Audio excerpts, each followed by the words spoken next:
बिस्मिल्लाहिर्रहमानिर्रहीम। नाज़रीन अस्सलाम वालेकुम। मैं हूं आपका मेज़बान साबिर शाकिर। वफाकी दारुल हुकूमत इस्लामाबाद से कुछ ताज़ा तरीन मालूमात आपके साथ शेयर करते हैं। पाकिस्तान के हालात व वाक़ियात से ऐसी सूरत हाल 3-4 खबरें आपके साथ डिस्कस करना है जी। पहली खबर यह है कि जैसे जैसे वक्त गुजरता जा रहा है 26वीं गैर आइनी तरमीम कैसे मंजूर हुई उसके बारे में बहुत सारी गवाहियां आ रही हैं और अब अंदर के लोग भी गवाहियां दे रहे हैं। कुछ तो गवाहियां जो हैं वो मुतासरीन दे चुके हैं कि किस तरीके से बच्चों को अगवा किया गया, घसीटा गया, तशद्दुद किया गया सिर्फ इसलिए कि वोट जो हैं वो पूरे करने थे गैर आइनी तरमीम के लिए। और गैर आइनी तरमीम के लिए लोटे खरीदे गए, हार्स ट्रेडिंग की गई, अरकान को पैसे भी दिए गए और साथ साथ उनके घर वालों पे, बच्चों बच्चियों पे, खवातीन पे जुल्म भी किए गए। उसकी बहुत सारी गवाहियां जो हैं वो बाकायदा तौर पे अब मंजर आम पे आ चुकी हैं, क्योंकि लोग जो हैं अब बाहर आकर बयान करना शुरू कर दिया है। उसकी रीज़न सिर्फ और सिर्फ ये है कि हालात व वाक़यात इस हद तक फ़िस्तायत का शिकार हो चुके हैं कि चादर और चार दीवारी को जब आप पामाल करेंगे तो फिर यही होगा। अब लोगों का जो खौफ व हरास है वो ख़त्म होता जा रहा है और अब वो आकर बयान कर रहे हैं। इसके साथ साथ कुछ चीज़ें तो कल हमने आपको बता दी थी कि बाकायदा तौर पे वो चौधरी इम्तियाज़ हों या बाकी अरकान पार्लिमान हों, उन्होंने आके बहुत अच्छे तरीके से डिटेल्स के साथ बताया था। अब मौलाना फजलुर रहमान साहब ने आज कुछ इंकशाफात किए हैं, वो भी आपके साथ शेयर करने हैं उन्हीं की ज़ुबान में। और उन्होंने आज वाज़ेह तौर पर यह कह दिया कि जनाब जो उन पे तनकीद की जाती थी, उन्होंने कहा कि ये 56 तरामीम थी और इन 56 तरामीम को अगर हम बाहर निकल भी जाते और अगर हम इस पे बार्गेन ना करते और गवर्नमेंट को और जो गवर्नमेंट के पीछे थे उनको एंगेज ना करते तो 56 की 56 तरामीम इन्होंने मंजूर करवा लेनी थी। और कैसे मंजूर करवानी थी वो भी उन्होंने बताया। और उन्होंने कहा कि इसमें कोई शुबा नहीं कि उन्होंने अपने नंबर्स जो है वो पूरे कर लिए थे और वोट खरीद के रखे हुए थे। और कैसे वोट खरीदे हुए थे, मौलाना फजलुर रहमान साहब ने कल कुछ कहा भी और उन्होंने एक बार फिर कहा है कि सिर्फ और सिर्फ एक ही हल है कि अब नए इंतखाबात करवाए जाएं। और 27वीं तरमीम के बारे में भी उन्होंने कुछ अलार्मिंग सिचुएशन बताई है। लेकिन पहले मौलाना फजलुर रहमान साहब ने आज क्या गुफ्तगू की पहले वो सुन लीजिए, उसके बाद फिर आपको मजीद इससे जुड़ी हुई खबरें आपको बताऊंगा जी। मौलाना साहब क्या फरमाते हैं, सुनिए। को बचाना जो असेंबली के अंदर हुकूमत बनाई गई और उसके लिए जो मैनेजमेंट की गई वो तो 26 फरवरी में नाकाम हो गई। एस्टेब्लिशमेंट को हर कीमत पर इलेक्शन से ताल्लुक होना पड़ेगा। 56 क्लासेस हैं जो ओरिजिनल ड्राफ्ट के अंदर मौजूद हैं, से हम उसको 22 क्लासेस पे ले आए। उसके बाद अगर हम वोट नहीं देंगे तो वो जो उन्होंने अंदर से मेंबरान खरीद लिए थे और ये फैक्ट्री की खरीद दिए थे उन्होंने, हमारे 8 वोट उनको जरूरत थी, वो 11 वोट खरीद चुके थे और उनको अपने पनाहगाह में महफूज कर दिया। अगर हम वोट न करते तो ओरिजिनल ड्राफ्ट से भी ज्यादा गंदा ड्राफ्ट आता और वो कामयाब हो जाता। क्योंकि वोट नहीं किया वो अपने हालात की वजह से, लेकिन ये नहीं कि हमारी वोटों की हमारी तारीफ की, हमने बहुत कुछ हासिल किया है। तो वो कहते हैं जी कि पीटीआई ने अगर वोट नहीं दिया तो वो अपने हालात की वजह से, लेकिन वो कहते हैं कि हमने बहुत कुछ हासिल किया। और उसमें जो सबसे बड़ा हासिल किया, उन्होंने कहा कि उन्होंने वोट खरीदे हुए थे और वो वोट खरीद कर अपनी मन मर्जी भी कर सकते थे। ये मौलाना का मौक़िफ़ है। उसके बाद अगला जो वो कहते हैं कि बाकी गुफ्तगू में मौलाना साहब ने क्या कहा वो भी सुन लीजिए। हमारे पास दहशतगर्दी के खिलाफ कोई मुअस्सर पॉलिसी नहीं है और हम मुल्क के अंदर दहशतगर्दी को भी अपने अवाम को ब्लैकमेल करने के लिए इस्तेमाल करते हैं। कुछ इदारे होते हैं जो जुर्म के खात्मे के लिए होते हैं, लेकिन हमारे यहाँ कुछ इदारे वो भी होते हैं कि जो जुर्म को इस्तेमाल करने के लिए होते हैं। आज जुर्म को इस्तेमाल किया जा रहा है, जुर्म का खात्मा नहीं किया जा रहा। हाँ, खात्मे के नाम पर कौम को ब्लैकमेल जरूर किया जा रहा है।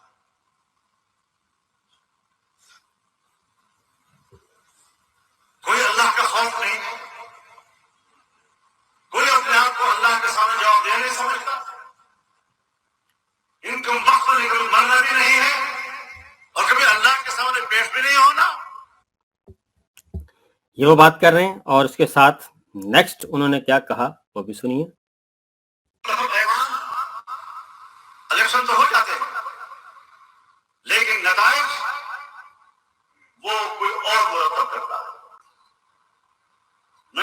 کسی اور کی ہوتی ہے. اور میرے مشاہدے میں کتنی اسمبلیاں آئی اور ایسی قانون سازیاں ہوئی کہ جس نے نظام مملکت پر عوام اور عوامی اداروں کی گرفت مضبوط کرنے کی بجائے اسٹیبلشمنٹ کی گرفت کو مضبوط کرایا.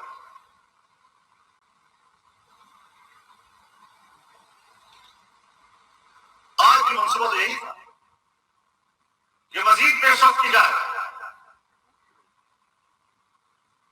مزید جمہوری نظام کو اسٹیبلشمنٹ کے پنجے میں دیا جائے اور اس کے پنجے گرفت کو مضبوط کیا جائے. لیکن الحمدللہ ایک مہینے کی مشقت تو ہم نے ضرور برداشت کر لی, لیکن ہم نے ان کی گرفت کو مضبوط نہیں ہونے دیا اور ان کو اپنے دائرۂ کار تک محدود رکھنے کے لیے کہا. یہ آئین کے مطابق سوچتے. تو یہ مولانا صاحب نے جی کل انکشاف کیا, اور جو سب سے بڑا انکشاف یہی تھا کہ صورتحال جو ہے وہ یہ تھی کہ ووٹ خریدے گئے, اور ووٹ خرید کے انہوں نے اپنے پاس رکھے ہوئے تھے. کچھ ووٹ کاسٹ بھی کروائے گئے, سینٹ میں بھی کاسٹ کروائے گئے, بی این پی مینگل کے 2 ووٹ کاسٹ کروائے گئے, اور اسی طریقے سے قومی اسمبلی میں 5 جو ہیں لوٹے جو ہیں وہ سامنے آئے اور ان کے ووٹ بھی کاسٹ کروائے گئے. اور اس کے لیے پاکستان تحریک انصاف کے چیئرمین عمران خان صاحب نے ایک ہدایت کی ہے کہ ان لوٹوں کو پورے ملک میں, پورے معاشرے میں بتایا جائے کہ انہوں نے کتنی بڑی غداری کی ہے, اور ایسے لوٹوں کا پاکستان تحریک انصاف میں, پاکستان کی سیاست میں کوئی کردار نہیں ہونا چاہیے. یہ بات ذہن میں رکھیے گا. یہ پہلے ذرا سن لیں, اس کے بعد میں بتاؤں گا کہ یہ موقع کس نے فراہم کیا, اور جس پہ آج بہت کچھ کہا جا رہا ہے. وزیر داخلہ فارم 47 کے محسن نقوی صاحب اور دیگر جو وہ کہہ رہے ہیں کہ جناب قاضی صاحب کے ساتھ بہت زیادتی ہو گئی ہے, قاضی صاحب کے ساتھ یہ ہو گیا ہے, اور پاسپورٹ بلاک کرتے ہیں, آئی ڈی کارڈ بلاک کرتے ہیں, ہم نے برطانوی حکومت کو کہہ دیا ہے, ہم نے اس کو کہہ دیا ہے. یہ سارے کا سارا ایک ڈھکوسلے ہیں, کیونکہ برطانوی حکومت جو ہے یا یورپین گورنمنٹ یا وہاں پہ بنیادی انسانی حقوق حاصل ہیں اور لوگوں کو احتجاج کا حق حاصل ہے. ذرا سنیے کہ اسد کیسر صاحب نے کیسے ان تمام لوٹوں کے بارے میں کہا, کیونکہ عمران خان صاحب نے کہا کہ ان ارکان کو آپ نے ہر جگہ پہ بتانا ہے کہ یہ کون ہے اور ان کا کردار کیا ہے. چودھری محمد الیاس, یہ چودھری محمد الیاس ہے لوٹا. عمران خان کی فوٹو کو دیکھے اور اس کی جو نشان ہے اس کو دیکھے, چارپائی اس کا نشان ہے, پی ٹی آئی کی ٹکٹ پہ الیکشن لڑا ہے یہ. اور ابھی بھی اس کی ویب سائٹ دیکھے, فیس بک دیکھے تو پی ٹی آئی کے لوگ اس کے اوپر. جو میاں چنو سی پیر ظہور حسین قریشی, یہ اس کا پوسٹر ہے, یہ لوٹا. میاں صاحب یہ لوٹا نہیں ہے, یہ کس نے آپ کو ووٹ دیا ہے؟ یہ ایک اور لوٹا نہیں بلکہ یہ تو لوٹی ہے, یہ لوٹی ہے. یہ دیکھے, یہ اورنگزیب کچی ہے کہ کچی ہے, یہ اورنگزیب کچرا ہے, یہ کس کی؟ اس کا نشان ہے حقہ اور پی ٹی آئی کی ٹکٹ پہ یہ ہے. اچھا یہ ہے میرے خیال میں اس کی تو اگر وزن کرے تو ایک 2 منٹ کا وزن ہوگا. چودھری عثمان علی, یہ لوٹا ہے, اس کا مور نشان ہے مور. صاحب ایک گزارش ہے جی, الفاظ کا چناؤ صحیح رکھیں. آنریبل ممبر کے لیے کچرا کا لفظ ایکسپنج کرتے ہیں. میں نے اور کچھ نہیں کہا. یہ بتائے نا, یہ چودھری عثمان علی, میاں صاحب کو بتاؤ, دکھاؤ کہ یہ لوگ ہیں جو تمہیں ووٹ دے گئے ہیں. یہ آرڈر ان دی ہاؤس. اور یہ مبارک زیب ہے, مبارک زیب. یہ کہتے ہیں یہ پی ٹی آئی کا ٹکٹ ہے, پی ٹی آئی کا ٹکٹ. یہ دیکھیں, ابھی بتائیں اسپیکر صاحب, میاں شہباز شریف صاحب سے پوچھو کہ تمہیں جو 5 ووٹ ملے ہیں وہ آپ نے خریدے ہیں, आपने एयरपोर्ट को दिए हैं, आपने खरीदी है, आपने इस कानून साजी का जो जिस तरह तूने कानून साजी किए, तुमने इस मुल्क की जमहूरियत को जो हमने शेम जमहूरियत, ये शेम डेमोक्रेसी, और तुमने जमहूरियत के नाम पे काला धब्बा डाला है। ये कानून साजी नहीं है।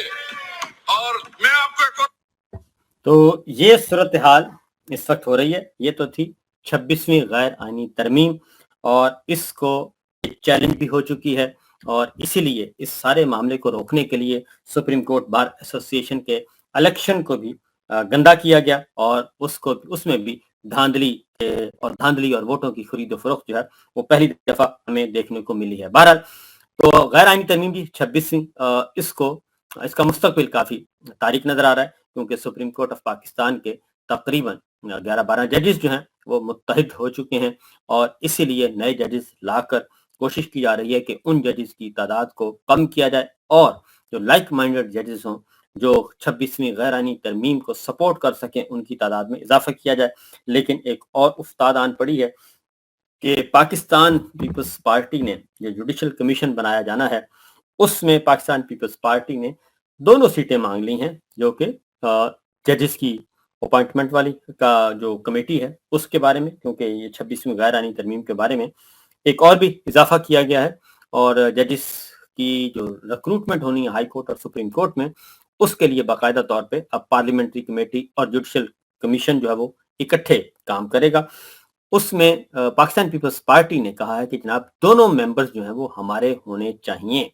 कौमी असम्बली सेनेट से भी हमारा मेंबर होगा यानी कि पीपल्स पार्टी का और इधर से मुस्लिम लीग सेनेट से और कौमी असम्बली से भी हमारा ही मेंबर होगा जो कि रिप्रेजेंट करेगा गवर्नमेंट साइड को, क्योंकि वो कहते हैं कि सूरत हाल उन्होंने बड़ी अपना मौक़िफ़ जो रखा है वो ये कहते हैं जनाब के क्योंकि पहले ऑलरेडी अटॉर्नी जनरल भी आपको नुमाइंदगी कर रहा है मुस्लिम लीग नवाज हुकूमत की और अटॉर्नी जनरल के साथ लॉ मिनिस्टर जो हैं वो भी हुकूमत की नुमाइंदगी करते हैं। 2 वोट तो ऑलरेडी आपके हैं, तो जब आपके 2 वोट हैं तो बाकी जो 2 वोट हैं वो पीपल्स पार्टी के होने चाहिए ताकि हिस्सा बकदरे जिस्सा जो है वो मिलना चाहिए और फिर मुस्लिम लीग नवाज की अजारादारी नहीं होनी चाहिए।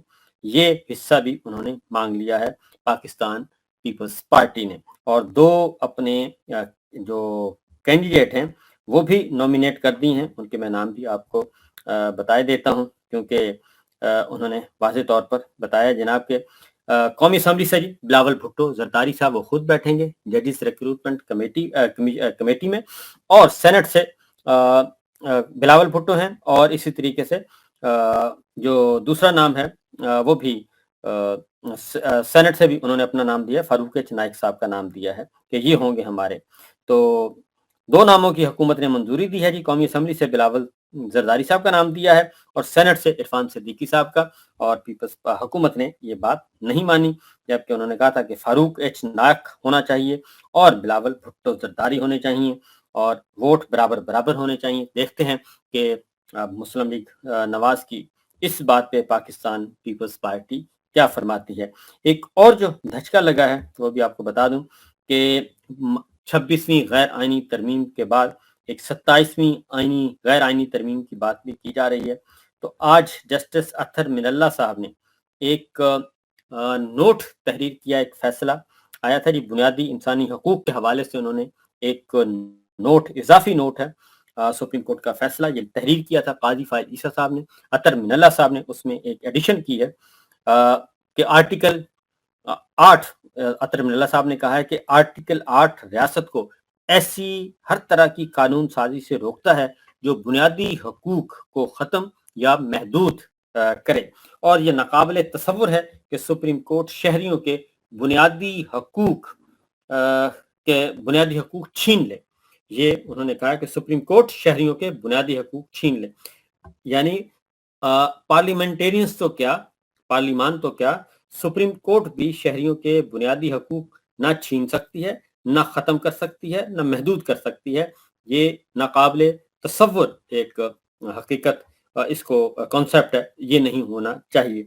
जस्टिस अत्तर मिनल्ला साहब ने ये जो नोट है ये ایک مختار احمد علی سپریم کورٹ ملازمین کی معلومات دینے سے متعلق درخواست پر انہوں نے لکھا ہے اور اردو میں یہ اضافی نوٹ جاری کیا تاکہ پاکستان کے تمام شہری پڑھ بھی لیں۔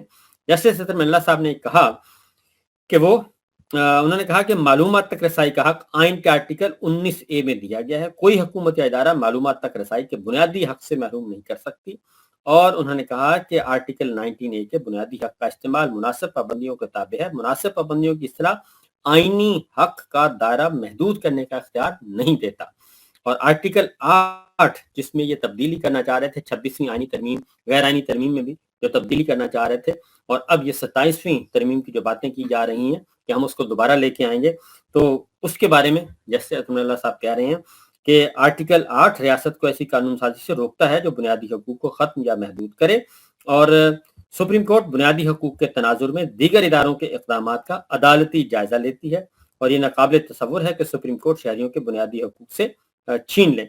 عوام یہ سمجھیں کہ بنیادی حقوق کے محافظ خود حقوق محدود کرنے میں ملوث ہیں تو ان کا اعتماد ختم ہو جائے گا، عوامی اعتماد ختم ہوا تو عدلیہ کی آزادی کمزور پڑ جائے گی، اور سپریم کورٹ کے پاس تلوار یا خزانے کا کوئی کنٹرول نہیں، سپریم کورٹ کی قوت صرف عوام کا اعتماد ہے، اور معلومات تک رسائی کا حق بدعنوانی کے خلاف ایک قلعہ ہے۔ اور اس کے علاوہ انہوں نے کہا کہ ججز اور ملازمین کی مراعات سپریم کورٹ کا بجٹ عوامی اہمیت کے حامل اور شہریوں کی دلچسپی کے موضوع ہیں، شہریوں کو معلومات کی فراہمی کے لیے درخواست دائر کرنے کی ضرورت ہی نہیں ہونی چاہیے۔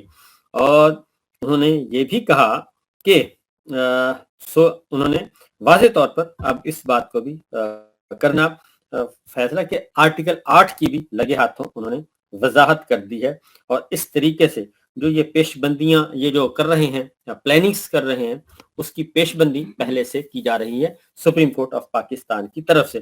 دوسری جو امپورٹنٹ ڈیولپمنٹ ہے جی وہ یہ ہے کہ بشرا بی بی کے بارے میں کہ وہ پشاور کیوں گئیں، بہت زیادہ مسائل پیدا ہو رہے تھے اور بہت زیادہ چیخ و پکار اٹھ رہی تھی، تو بشرا بی بی جو ہیں وہ پہنچ گئی ہیں زمان پارک، اور زمان پارک کی رونقیں بحال ہو گئیں، روشنیاں جو گل تھیں وہ ڈلنا شروع ہو گئی ہیں، بتیاں آن ہیں، اور وہاں پہ باہر ایک قرآن مجید کی آیت بھی آویزاں کر دی گئی ہے، اور وہ ہے اِنَّ مَعَ الْعُسْرِ يُسْرًا فَإِنَّ مَعَ الْعُسْرِ يُسْرًا، بے شک یہ سورہ نشرہ کی آیت ہے جس کا مطلب ہے، مفہوم ہے کہ بے شک مشکل کے بعد آسانی ہے، اور یعنی کہ جب بھی کوئی مشکل آئے تو اس پہ ثابت قدم رہنا چاہیے اور صبر و استقامت کے ساتھ گزارنا چاہیے، اور اس کے بعد یقیناً اللہ تعالیٰ کہتے ہیں کہ جب بھی کوئی مشکل آتی ہے تو اس کے بعد آسانی آتی ہے اور مشکل نے ختم ہونا ہوتا ہے، لہٰذا وہ آیت جو ہے قرآن مجید کی وہ آویزاں کر دی گئی ہے زمان پارک کے